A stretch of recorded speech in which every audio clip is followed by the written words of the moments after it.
Hi, I'm Karan Thapar. Over the last few years, I hope you've been watching my program, The Interview on the Wire. During that period, I've interviewed doctors, politicians, businessmen, scientists, authors, and even the occasional Nobel laureate. For me, it's been exciting.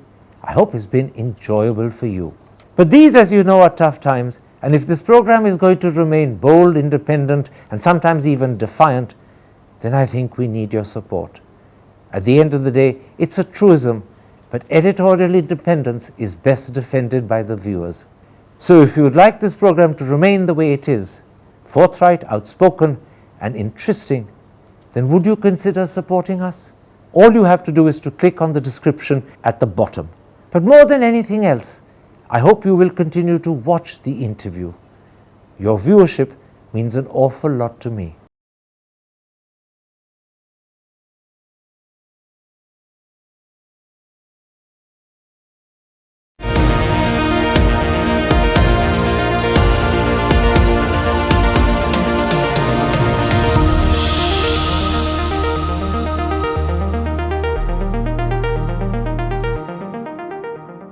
Hello and welcome to a special interview for The Wire.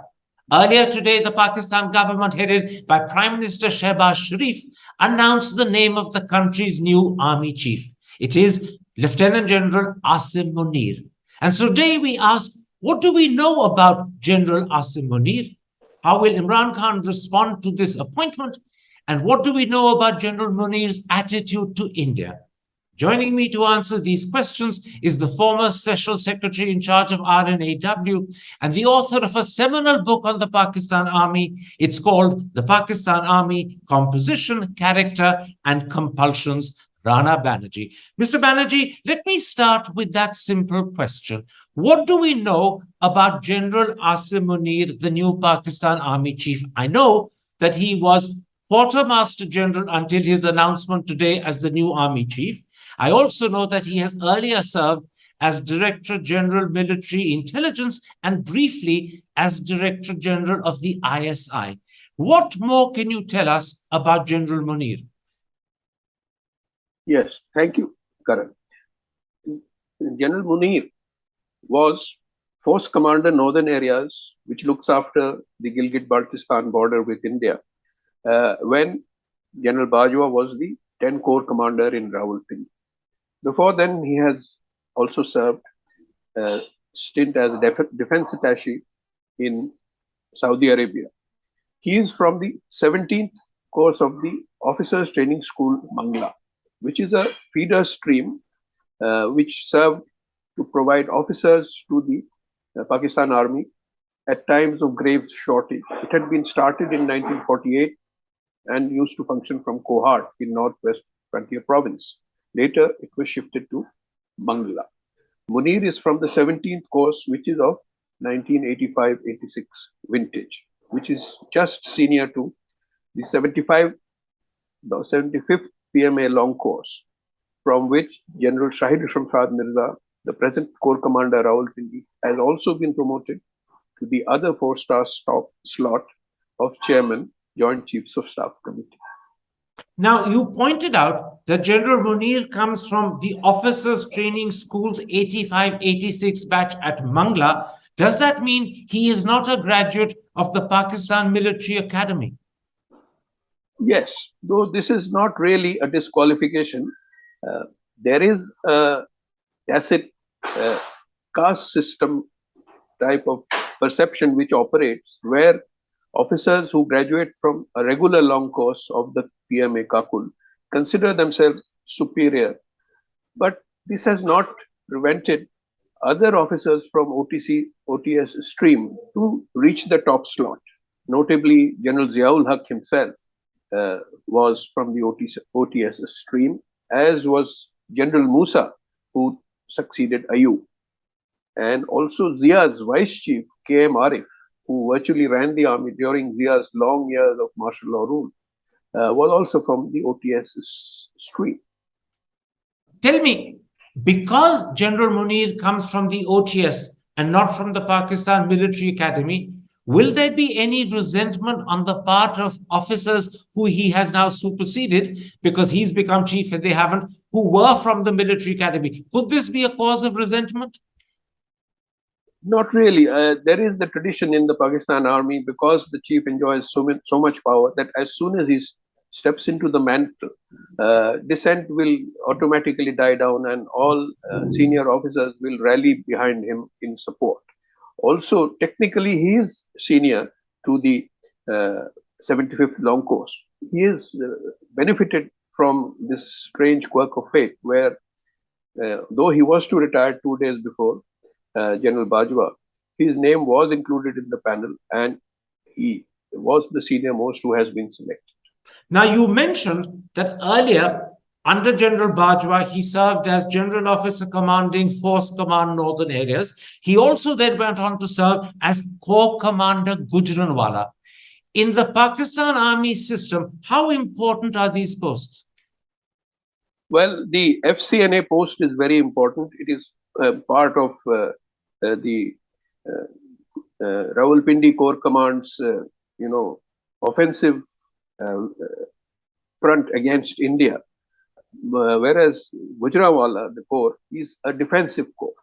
So he has had experience of both an offensive corps and a defensive corps in these two assignments. Now, I believe he's what's called a Hafiz-e-Quran, which means he can recite the holy book in its entirety.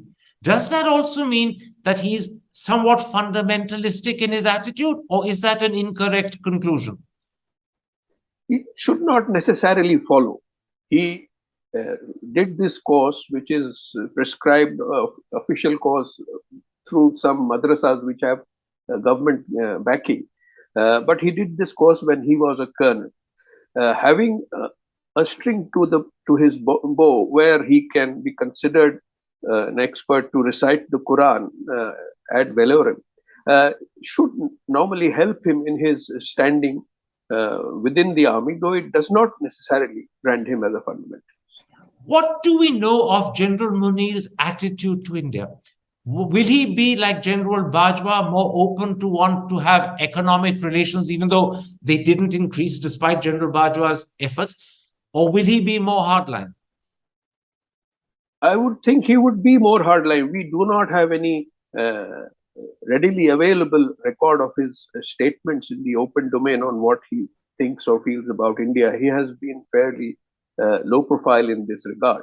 So, but we should assume that he will generally be hardline, and at the moment his credentials and his priorities would focus elsewhere to the domestic front. So on India, he cannot afford to be seen to be very pragmatic or over-friendly to India. You said that he's likely to be more hardline than General Bajwa. Now, it was under General Bajwa that the 2003 ceasefire was renewed a year and a half, nearly 2 years ago. Will General Munir respect that ceasefire? Because under Bajwa for the last almost 2 years, that ceasefire has been pretty scrupulously observed. Will that continue to be the case?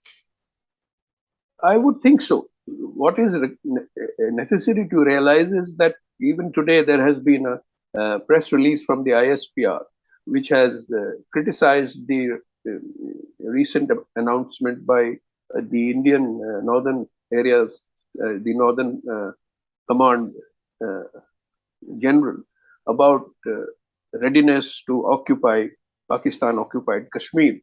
This statement has been criticized by the ISPR.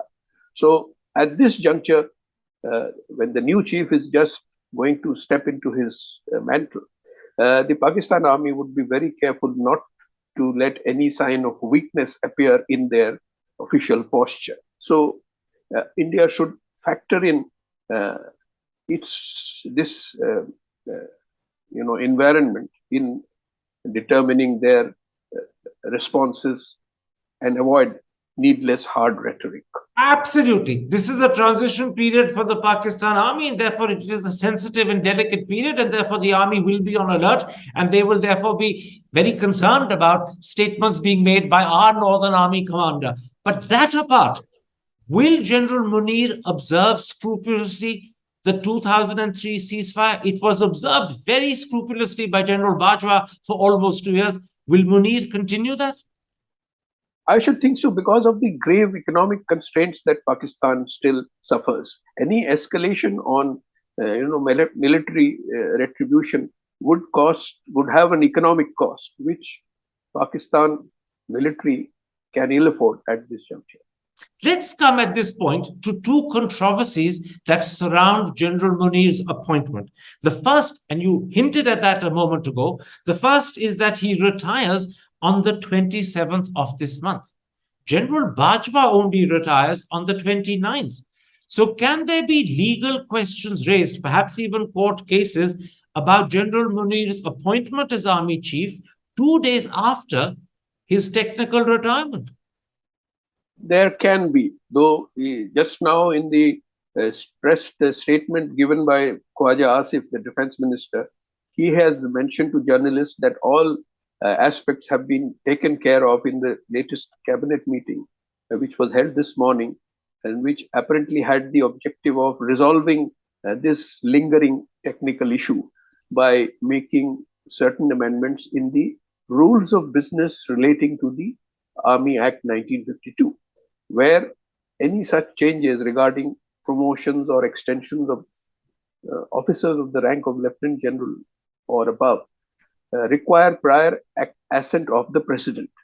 Now, there still remains no question, a doubt about what sort of role the President would take, because last night, former Prime Minister Imran Khan gave a statement that Dr. Alvi would definitely consult him about the summary of names when it comes to him. So far, the summary has not gone. It is just going to be sent, although the announcement has already been made. So the present government, PDM government of Shehbaz Sharif, is taking a calculated position that the President at this stage will not make an issue of it, though this cannot be ruled out. The report put out by Dawn, Pakistan's leading newspaper, on their website shortly after the announcement of General Munir was made clearly says that as yet President Alvi has not given his clearance. Now you're saying that in fact Imran Khan last night has been claiming that President Alvi will consult him before clearance is given. If President Alvi were to consult a former Prime Minister, that would presumably be constitutionally incorrect. So let's leave that aside. That is obviously between President Alvi and Imran Khan, but clearly it would be constitutionally incorrect. But what are the chances that President Alvi might pick up on the fact that Prime Minister Shehbaz Sharif has appointed as Army Chief a man who technically retires 2 days before he takes over? Might that be grounds for refusing to clear General Munir's name? Or do you think that at the end of asking questions and expressing concern, President Alvi will accept and clear the name? Well, you see, under 243.4, Article 243.4, he is bound by the advice of the Prime Minister. However, under Article 48, which precedes Article 243, under 48.1, the President has the power to hold on to his assent for a period of 15 days. He can refer back the advice to the Prime Minister, and this would delay the whole process for about between 15 to 25 days. If the Prime Minister sends back the same advice, then it would be binding on the President. This is how the constitutional position stands. Okay. So if this sort of step is resorted to by the President, there will be a certain limbo in which the new chief would be placed. Absolutely. There could be a 15-day delay if President Alvi were to choose to send the name back, and it then requires reiteration by Prime Minister Shehbaz Sharif. What about a second controversy that surrounds the appointment of General Munir? And again, you've hinted at it. It arises from the fact that as DG ISI, he exposed corruption that was allegedly connected to Imran Khan's wife, Bushra Sheikh, and apparently also some of her relatives. This is why he was removed and only served very briefly, I think 9 or 10 months, as Director General ISI. Does this mean that he is perceived to be anti-Imran Khan? And secondly, does it also mean that Imran Khan will resent this appointment for this reason? Well, conventional wisdom would suggest that this was the reason why Imran was feeling so upset at Nawaz Sharif having decided to support Asim Munir's candidature when Shahbaz Sharif went to London to consult him. And it need not necessarily follow, because this was something Asim Munir is said to have done in his capacity as the DGISI, because he felt that if any allegations of this nature became public, it would dent the image of the then Prime Minister Imran Khan, and he had conveyed this thing in confidence to the Prime Minister for this very reason. It's a different matter that Imran took umbrage about it. He kept quiet at that time, but he later told Bajwa to remove him because he was interfering in his personal affairs. So it would prevail both ways.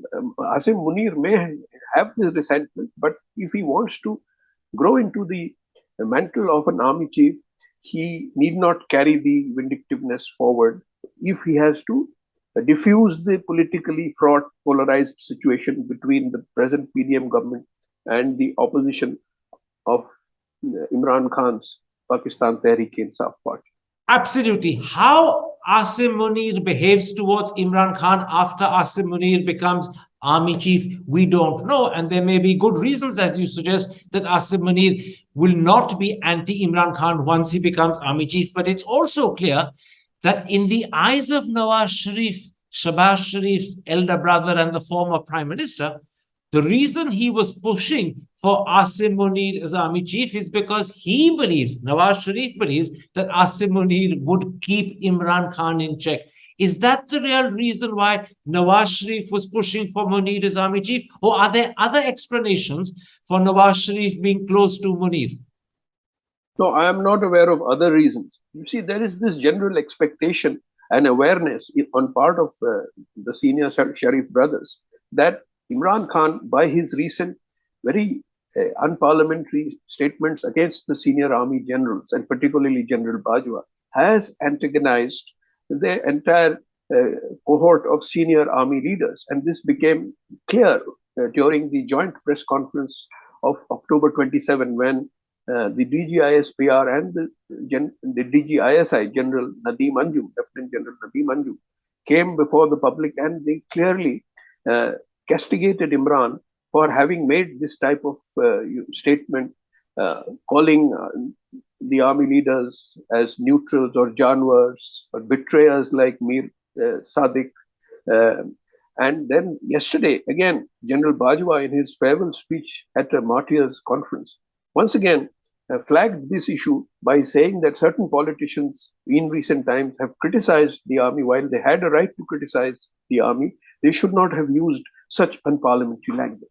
Absolutely. So the Sharifs are calculating very clear-headedly that, this type of anti-Imran feeling will be of the benefit to them to provide a level playing field in the future before the next elections for Nawaz Sharif to come back, to have his disqualification waived, and to have a proper contest between the PDM and the PTI, particularly in Punjab, during the next election.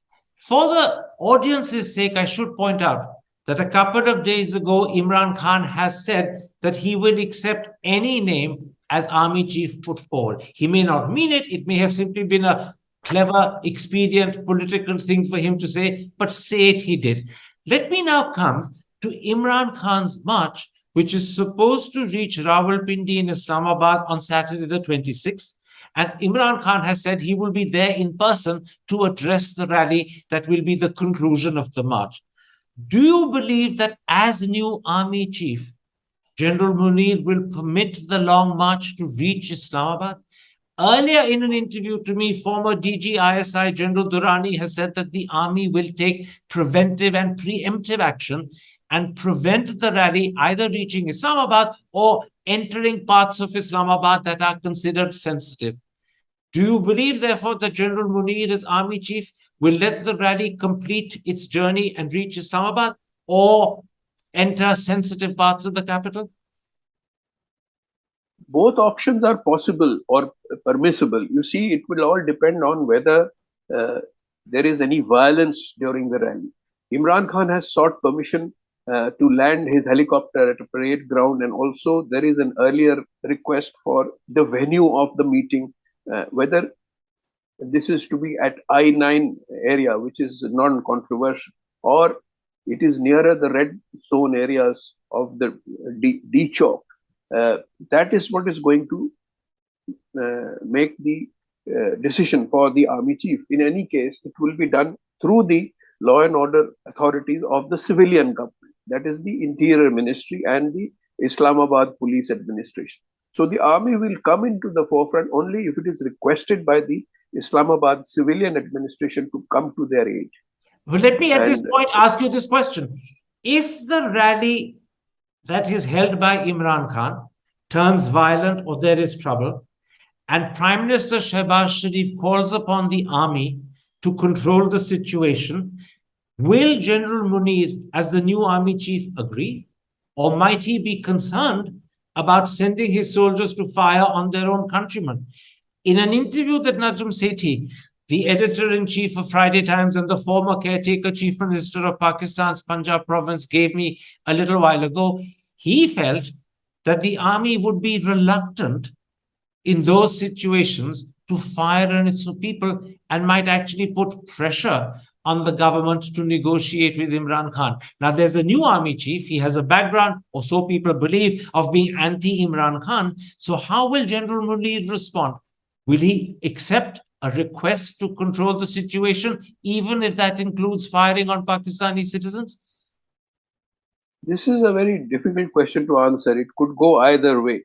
Najam is right in suggesting that the army would be very reluctant, but at the same time, there is this feeling of resentment among the senior army generals that Imran has been allowed to go too far and too much leeway has been given to him.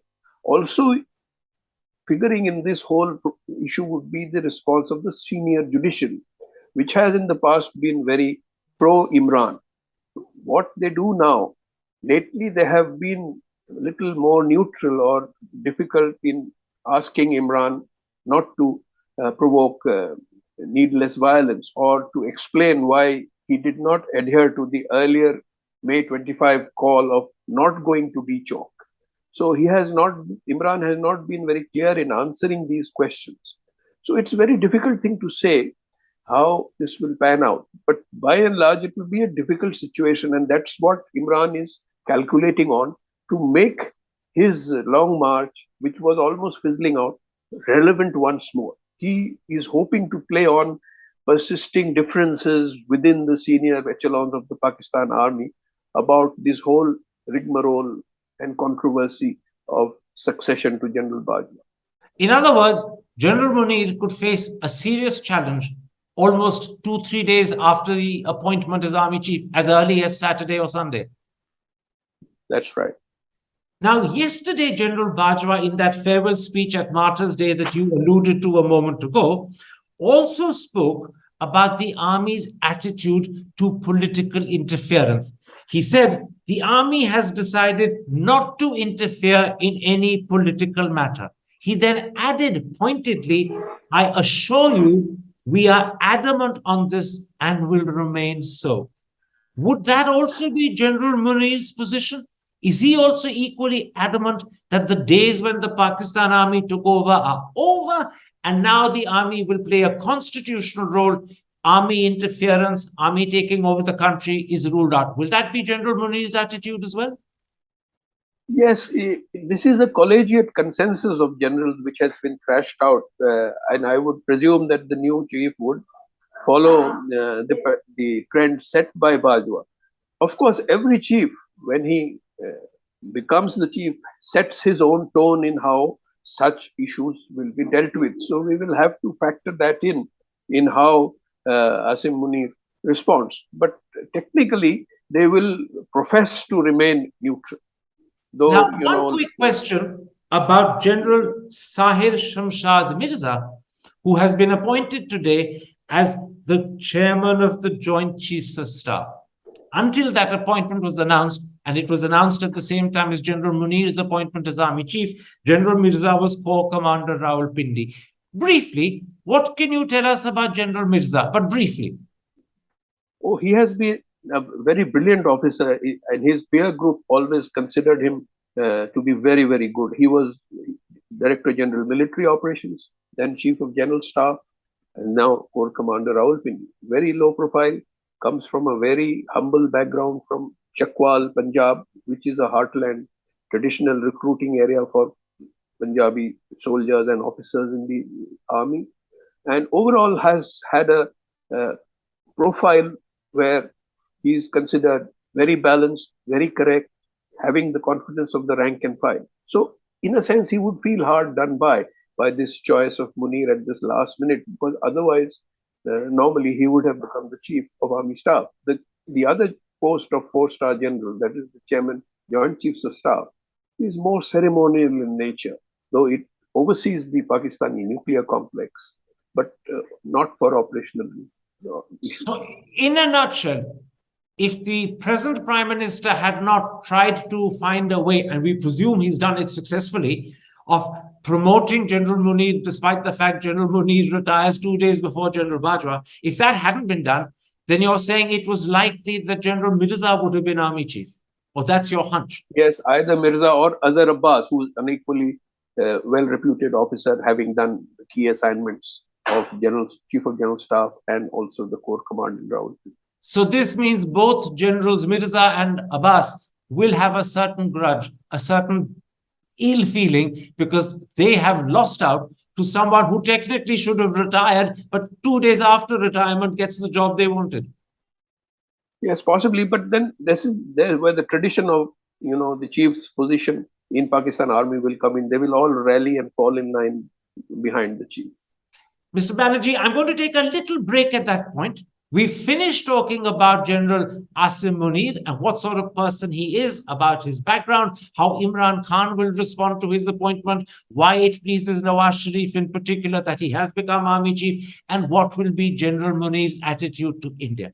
After the break, I want to come back and briefly touch upon the pretty shocking revelations made by Ahmed Noorani, one of Pakistan's foremost journalists, in his website Fact Focus, alleging that General Bajwa and his family, during the last 6 years when General Bajwa was army chief, have amassed a total of 12.7 billion rupees in accumulated assets. How accurate is this report? Because it does come with actual tax returns of General Bajwa, General Bajwa's wife, General Bajwa's daughter-in-law. How accurate are these allegations? What will be the implications for General Bajwa? And what will be the response of the new army chief? Because now this is a problem he has to face. All of that in a moment's time after the break.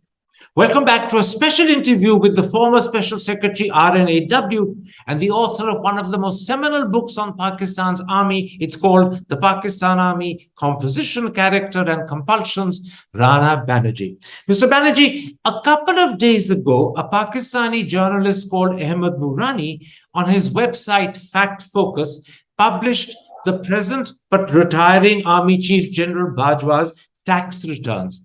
He also published the tax returns of General Bajwa's wife, as well as General Bajwa's daughter-in-law. And Ahmed Noorani claimed that during the last 6 years, those are the 6 years when General Bajwa has been army chief, the Bajwa family has accumulated assets more than 12.7 billion rupees. Almost immediately, the website was blocked, and I presume that was done by the Pakistan government. And within hours, Pakistan's defense minister ordered an immediate inquiry, which was asked to report back to him in 24 hours into the leaks of the Bajwa tax returns. Does the fact that Ahmed Noorani's website was instantly blocked, and does the fact that the defense minister ordered an inquiry that had to report in 24 hours suggest that the allegations made by Noorani are correct? Yes, I have seen this report. It is the finance minister, Ishaq Dar, who has ordered the investigation by a senior officer of the Federal Bureau of Revenue. Yes, the collection of assets or the increase in the assets of the Bajwa family and those of his son's wife are remarkable. But if you see the general pattern of wealth acquired by Pakistan's generals and retired generals in the past. Uh, these are passe for the elite in Pakistan. So it will, of course, raise eyebrows. Ahmad Noorani, as you know, is in exile. He had to leave Pakistan and he is now based in New York. Earlier, he had run a similar expose about the other Bajwa, General Asim Bajwa, whose wife ran a chain of pizza shops in America. And General Asim Bajwa was earlier the head of the CPEC authority um, and an advisor to Prime Minister Imran Khan. He had to leave as advisor, but nothing much happened about the allegations of amassing of wealth. The same sort of inquiry results could be likely in case of General Bajwa, unless uh, Imran Khan comes back to power and then takes it on himself to persecute the retired former army chief, by which time Asim Munir, as the new chief, would have settled down.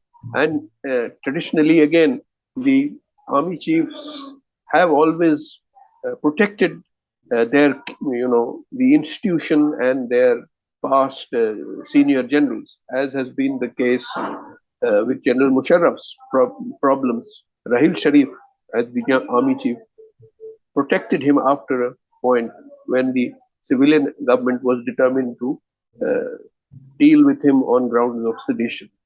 Now, if I So I understand don't your think it answer will go that correctly, far. if I understand your answer correctly, you're saying the real danger to General Bajwa will occur if Imran Khan comes back to power. That means he has to win an election, and at the moment it does look as if he would win a free election. His popularity is so great at the moment. The danger is if he comes back, he would have a grudge against General Bajwa because General Bajwa failed to support him and ended up supporting his opponents and helping Shehbaz Sharif become prime minister. In those circumstances, Ahmed Noorani's revelations would give Imran Khan grounds on which to prosecute or even possibly persecute General Bajwa. But you're adding that there's a tradition in Pakistan that army chiefs support and protect their predecessors, and General Munir by then would be army chief. He would protect General Bajwa, and as we know, General Munir was the person who in fact exposed Imran Khan's wife's corruption or alleged corruption, and therefore his relationship with Imran may not be the best, and he may in fact lean towards supporting General Bajwa instead. That I understand.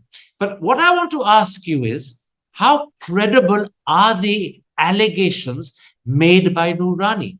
If I read that report correctly, it seems that literally days before she got married to General Bajwa's son, the daughter-in-law became a billionaire by acquiring assets, and that none of her sisters achieved the same level of wealth as she did. The second thing that emerges from Noorani's report is that until she became the army chief's wife, General Bajwa's wife had not filed any tax returns. But shortly after he became army chief, she started filing tax returns, and she too was showing billions of wealth. And the third thing that emerges is that General Bajwa, somewhere in 2017, revised 3 or 4 times the return he had filed in 2013, which was the last return filed before he became army chief. And he kept saying that he was remembering things that he had forgotten to put into the original 2013 return. Now, to a layman like me, that does sound all very fishy, as if this family was fast acquiring assets and then backdating them by revising their earlier returns. But you understand the situation better. So, in your eyes, how damning is the evidence or the allegation? The evidence is damning all right. The documents cited by Noorani are genuine. They are genuine tax returns, which even Ishaq Dar, the finance minister, has acknowledged after the finding of the preliminary inquiry that they have uh, been accessed through somebody who had access to the records in Islamabad and by another person in Lahore. He has not revealed the names. But this could be due to the fact that there has been certain amount of resentment against General Bajwa, even within the senior echelons of the Pakistan Army, which would explain the timing of this leak or report at this juncture by some disgruntled elements within the army.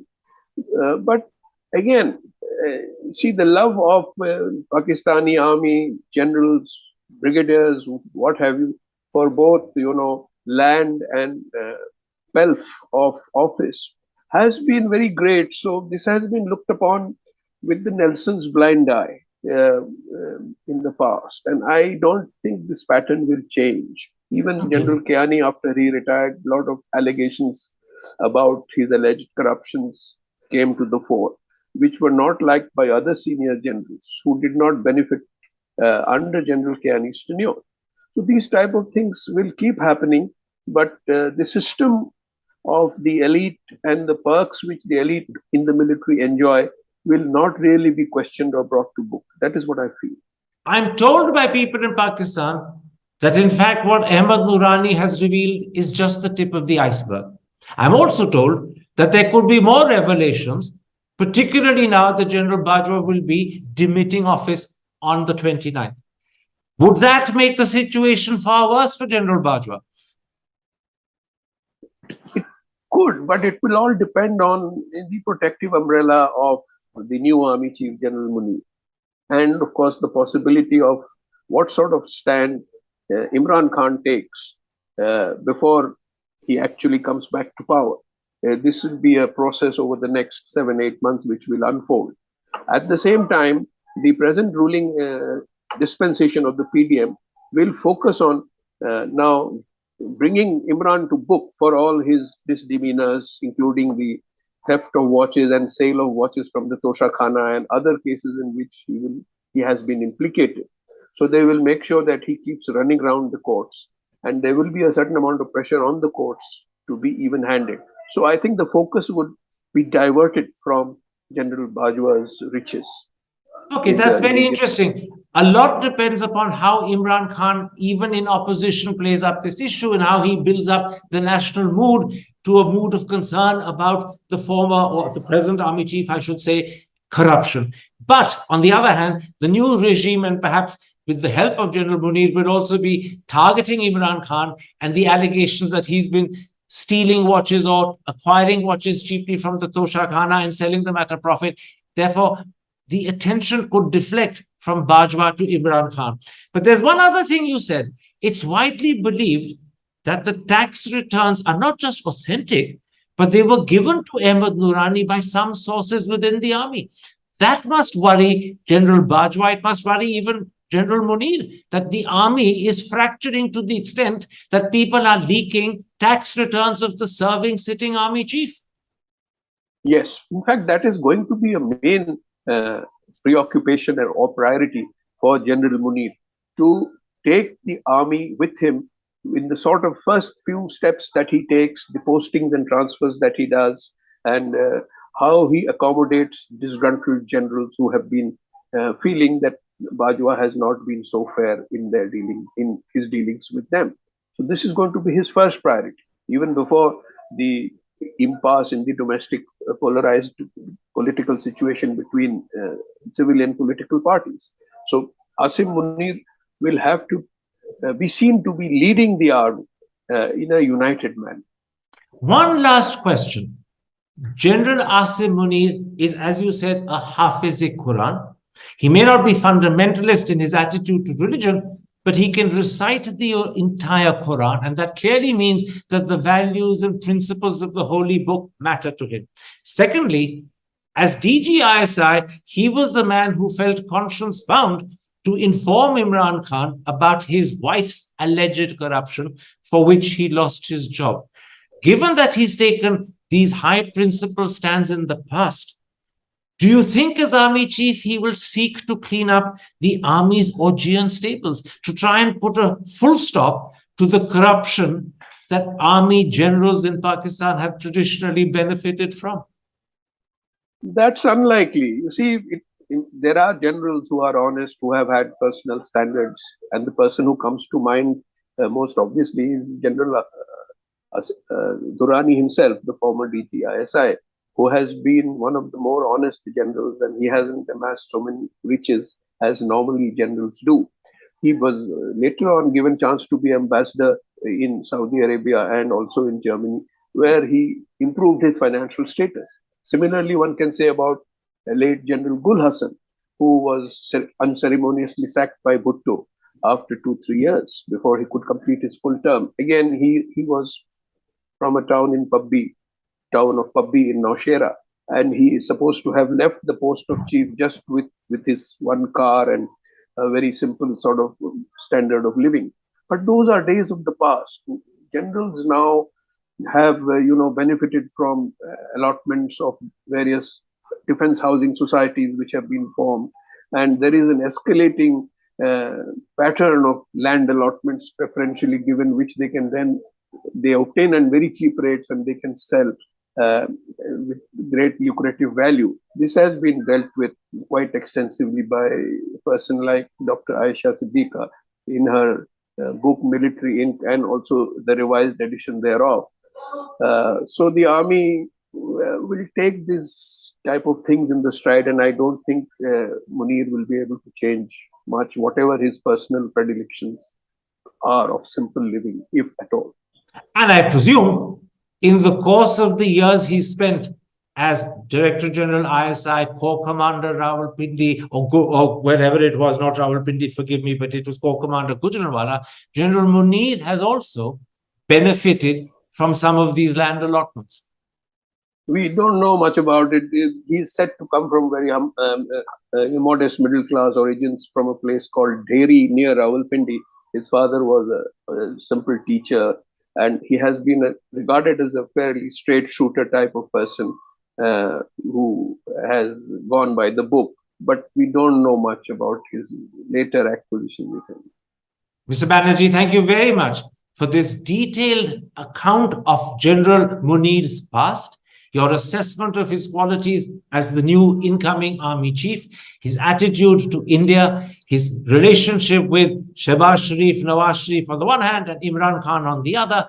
And also thank you for explaining precisely how damning are the allegations made against General Bajwa, but also how it's likely, just as other earlier army chiefs have got away with it, General Bajwa probably will as well.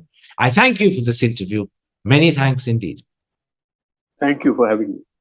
Hi, I'm Karan Thapar. Over the last few years, I hope you've been watching my program, The Interview on the Wire. During that period, I've interviewed doctors, politicians, businessmen, scientists, authors, and even the occasional Nobel laureate. For me, it's been exciting.